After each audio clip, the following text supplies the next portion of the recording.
物を減らすとより遠くに行けると僕は思うんですよね。これがないと安心できないっていうのは幻想ですよね。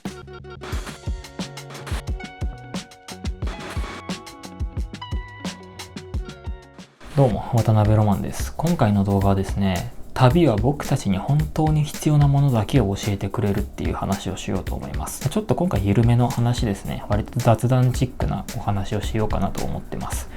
この動画ではなんで旅をすると僕たちに必要なものが分かるのかっていうところと、じゃあその僕たちに必要なものが分かったっていう状態で、そこから僕たちはどういうふうに行動していけるのかっていう話を、僕なりの考え方を説明しようと思います。前提として僕は今24歳で1年間勤めた大企業を次の6月末で辞めて海外に移住しようと思ってます。移住して働きながらそこで映像とか文章を作ってそれで生計を立てていくっていうのが僕の今の目標なわけですけれども、僕に関しては物に限らずもう会社員という肩書きすら捨ててしまったわけですよね。そういうふうに物に限らずいろんなものを捨てていくと、本当に必要なものだけが分かっていろいろ動けるようになるんですけれども、その前提として旅をするのが結構おすすめなんですよね。それがなんでかっていうと、旅っていうのは物の取捨選択なんですよね。例えば LCC でバックパック1個で旅をしようと思ったら7キロ以下に基本的にはバックパックに物を詰めて7キロ以下にしないといけないんですよ。7キロって結構ね、やってみると分かるんですけど割とギリギリなんですよね。旅の期間が2泊3日とか短ければいいんだけれども、例えば2週間とか、少なくとも10日以上の旅になると、結構7キロっていうのはギリギリの戦いになりがち。普段からよほどウルトラライトなものを取捨選択して買っていない限りは割とギリギリになりがちな重量設定なんですよ。でその7キロに必要なものを詰めるっていうその行為自体が非常に大事なんですよね。これが肝で、そうやって必要なものを詰めて、じゃあ実際に旅に出ますと。で旅に出て2週間とか3週間とか分かんないけど、そのバックパック一つでいろんな世界を転々としながら生きてみると何が分かるかっていうと、置いてきたあのものたちは別に生きるためにそんなに必要なものじゃなかったんだなっていう気づきを得られるんですよ。だって7キロって詰めたとは言ってもその7キロの中にすら使わないものがあったりするわけですよ。それぐらい僕たちってのは本当に生きるのに必要なものって実はそんなに多くないんだっていうことを手応えとしてつかめるのがやっぱ旅なんですよね。だから闇雲にまず物を減らそうと思ってもやっぱ難しいと思ってて、生きるのに大事なものが本当に何かっていうのを取捨選択する練習としてバックパッカーを一回やってみるっていうのは結構ありな選択なんじゃないかなって思うんですよね。実際僕も初めて2年前大学生の時にタイとカンボジアにバックパッカーとして旅に出た時にそれを経験したんですけれども、本当にねすごく頭がすっきりするというか、カバン1個に自分の必要なものを本当に必要だと思ったものだけ詰めていって、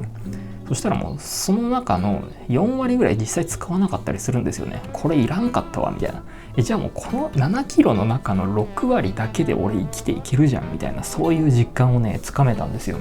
これはね本当に大きい経験だったんですよね。あんだけ日本にいる時に必要だと思っていたものは実は必要じゃなかったんだっていうこの気づき、これがないと安心できないっていうのは幻想ですよね。僕たちは裸一貫で生まれてきて裸一貫で死んでいくわけですよ。あの世に物を継続して持っていけるかって言ったら多分そうじゃないですよね。本当に自分の身一つで生まれ身一つで死んでいくと、そうなった時に本当に大事なものとか必要なものってほとんどないんですよ。大概実はいらないんですよね。買わされてたりするわけですよ。本当はマーケティングとかの手法によって、例えばお気に入りの椅子でお気に入りのマグカップを持ってお気に入りの銘柄のコーヒーを飲む、これが私がリラックスできる唯一の方法だから私はこういう安全な場所を常に確保していたいっていう思いも、確かに分かるのはすごく分かるんですよ。それを一切僕は否定する気はないし、そういう価値観が全然あってもいいと思うんですよ。ただそれによってもしかしたら自分がそこに縛られている、その場所に固定させられている可能性っていうのは常に頭のどっかにあってもいいんじゃないかなとも思うんですよね。実はそれって自分の技術とか考え方とかスキルとかそういうものでカバーできたりするんじゃないっていうことも考えてみてもいいのかもしれないです。例えばじゃあリラックスする方法って、お気に入りの椅子とお気に入りのマグカップとお気に入りのコーヒーがなくても瞑想をすることでカバーできるものなのかもしれないし、そんな大きなものじゃなくてポータブルでコンパクトなグラインダーを持って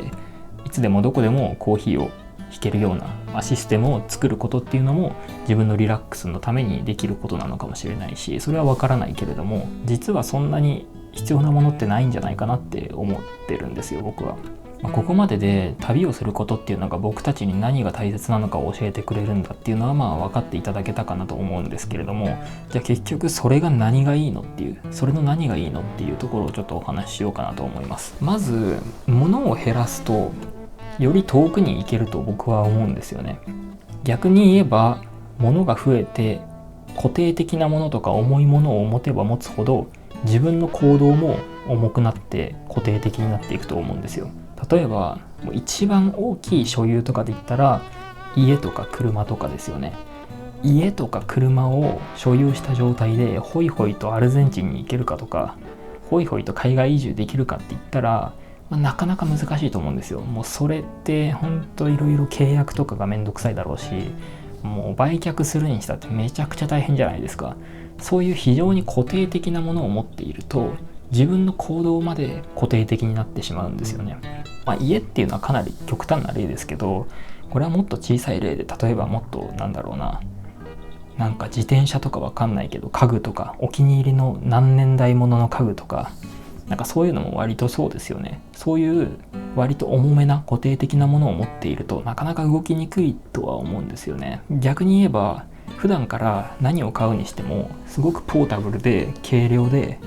軽めなものばっかり買っていると割とすぐねホイホイいけるんですよね。だから僕とかも基本的にもうそもそも物を買わないんですけど、あんまり買うにしてもできるだけポータブルなものを買うようにしてるんですよ。どこにでも持ち運べるもの、今後旅をしていくにあたっても、邪魔にならないものっていう判断基準は常に置いているんですよね。そういうふうに軽量にコンパクトに自分の持ち物っていうのを洗練させていくと自分の行動も軽くなる。いろんなところにホイホイと行ける。だから僕が今年の3月にもう俺ワーホリ行こう、会社辞めてワーホリ行こうって突然決意したんですけど、その決意にもホイホイと踏み出せたのは普段から持ち物を減らして軽くしてっていうのをやってたからなんですよね。これが僕がそういうのを考えず普段から重いものとか固定的なものばっかり持ってたら多分その決意も踏み切れてないんですよ。だから物を減らしてコンパクトにしてっていうのはかなり大事なことなんじゃないかなって思います。若いうちとかは特にその若いうちから行動が固定的になってたらもう悲劇ですからね。悲劇でしょ。なんかせっかくこの有り余る体力とエネルギーと若さがあるのに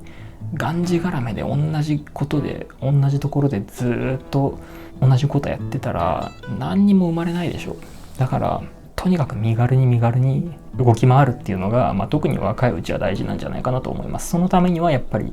できるだけ軽量に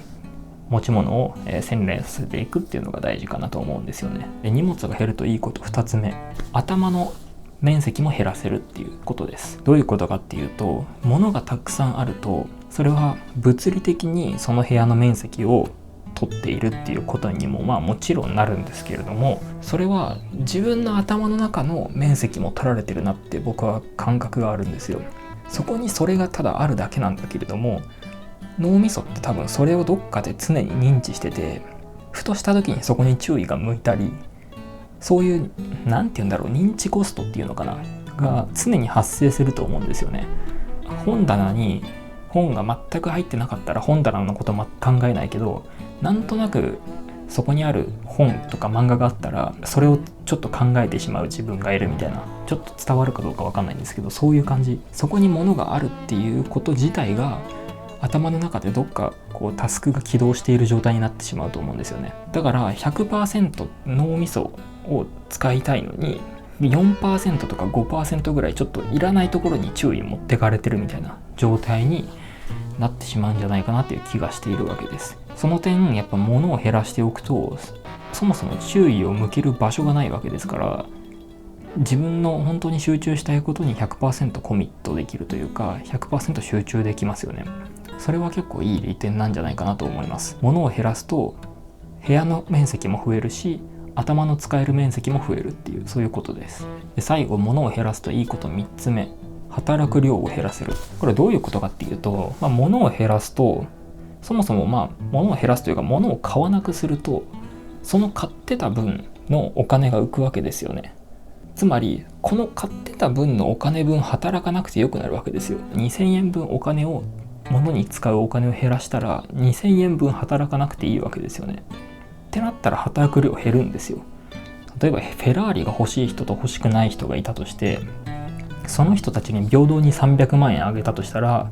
フェラーリが欲しい人は300万じゃ全然足りないわけですよね。もっと働いてお金を貯めなきゃいけない。でもフェラーリとか欲しくない人は300万円あれば十分悠々自適に暮らしていけるんですよ。300万円はちょっと厳しいかもしれないけれども、少なくとも一生懸命働かなくても300万円分生活に余暇ができるわけですよね。でその余暇を自分の本当にやりたいことに時間を当てたりリソースを当てていったら、自分のやりたいことがより実現するかもしれないし、それはもうその時間をどう使うかは人次第だけど、物を買わなくなるっていうことはその分働く量を減らせるっていうことだから、非常にいいことなんじゃないかなって思うんですよね。でここまでで、旅をすると物が減らせる、物が減るといろいろいいところがあるよっていうことを説明してきたんですけど、結局結論としては物と決別して旅に出てみようっていうのがこの動画の結論です。これちょっと鶏が先か卵が先か問題みたいなもんで、旅に出るから物が減るのか、物が減るから旅に出るのかっていうのはどっちが先かっていうと、どっちも先だしどっちも先じゃないとは思うんですけれども、どっちからでもやりたい方から始めればいいと思うんですよね。動ける環境を整えてどんどん動いていくと新しい発見がそこにはきっとあると思うんで、僕たちがまだ知らないような未知の世界が多分そこには待ってるんですよね。全く予想もしなかった環境に飛び込んでみる。そのためには身軽に普段から準備しておく必要があるっていう、そういうことです。なんかもうがんじがらめになって一個のところにいるとやっぱりきついですよね。普通にそれはこの1年間会社を一応経験した身としてなんとなく分かったんですけど、ずっと同じコミュニティにいるってやっぱ厳しいですよ。いろんなコミュニティに参加したり、いろんな人と出会っていろんな関係性を築いていくことによって、それぞれは全て大事にするにせよ、仮に1個何かうまくいかなかったとしても、でもこっちのコミュニティがあるから大丈夫だっていうふうに非難できるけど、そこしか知らなかったらやっぱそこでしか考えられないから、やっぱ厳しいですよね。自分の中にいろんな世界を作っておく、いろんなコミュニティを作っておくっていうのは、これから先生きていくにあたってリスク分散になるとは思うんですよね。そんなこんなで基本的に本以外はあんまり僕は物を買わない方なんですけど、それでもやっぱ溜まってきちゃう時はあるんですよね。なんで定期的に断捨離してできるだけ身軽でいようっていう意識は常に持つようにしています。で逆にそんな自分が何を旅に持っていってるかっていうのは、実は過去にノートを書いたことがあって、概要欄に一応リンクを貼っておくので、ぜひ興味がある方は見てみてください。アフィリエイトとかは一切入れてないです。ちゃんと自分の本音で書けるように、そういうのは一切排除して、もうただただ自分で紹介しただけなんで、そこは安心していただいて大丈夫かなと思います。だからもう物を減らしてどんどん動き回ってみようっていう、そういう動画でした。以上です。